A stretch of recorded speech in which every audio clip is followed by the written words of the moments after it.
Hello বন্ধুরা, তো শুভ মহালয়া শুভেচ্ছা জানাই তোমাদের সবাইকে।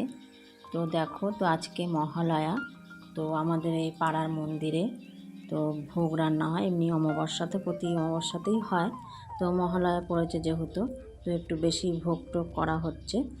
তো আমার এই মামা শ্বশুর খুবই অসুস্থ ছিল, তো ওই জন্য ডাক্তার বলেছে যে খুব একটা পরিশ্রমের কাজ করতে না।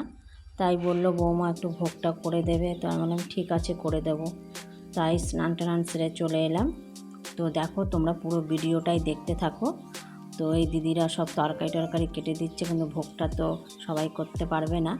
তাই তো এখন প্রথমেই হচ্ছে পায়েসটা করে নিয়েছি, তারপরে চাটনিটা করে নিচ্ছি।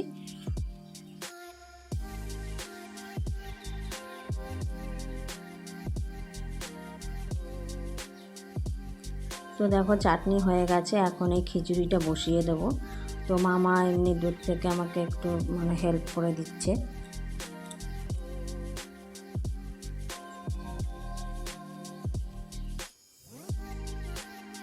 তো খিচুড়িও হয়ে গেছে। তো এই এখন বাঁধাকপির তরকারি পাঁচমিশালি তরকারি হচ্ছে।